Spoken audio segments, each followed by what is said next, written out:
এই খাটটা কত রাখলেন? এটা ভাই মাত্র 50,000 টাকা ভাই। মাত্র 50,000 টাকা। জি।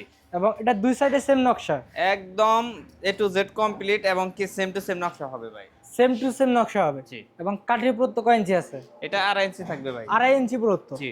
এটা হচ্ছে হেড সাইডের নকশা, head side leg side same to same design, প্রতিটা ইঞ্চ অনেক শার্প এবং মাঝের নকশাটা কিন্তু অনেক সুন্দর এবং অনেক সুন্দর গ্লসি ফিনিশিং।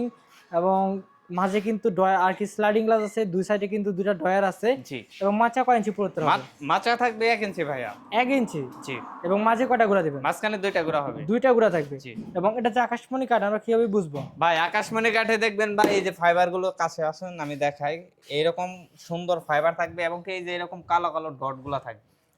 এগুলা দেখে আর কি কাস্টমার বুঝে নিতে পারবে সলিড আকাশমণি কাঠ। জি। আর কি অন্য কোনো কাঠের মাঝে ব্ল্যাক ডট থাকে না। আকাশমণি ছাড়া অন্য কোনো কাঠে এই ফাইবার এবং কি কালো ডট থাকবে না ভাই। এবং আকাশমণি কাঠ কিন্তু জন্মগতভাবে ন্যাচারালি একটা ট্রিটমেন্টে জন্মগ্রহণ করে, যেটা একটা চিকন ডালে অনেক পরিমাণ সার হয়। জি। এবং এই কাঠগুলা কিন্তু অনায়াসে আপনারা 20 থেকে 30 বছর গুণ ছাড়া ব্যবহার করতে পারবেন। জি। এবং যারা সুন্দর এই কাঠটা অর্ডার করতে যাচ্ছেন, অর্ডার করার জন্য স্ক্রিনে দেওয়া নম্বরে এখনই যোগাযোগ করুন। জি।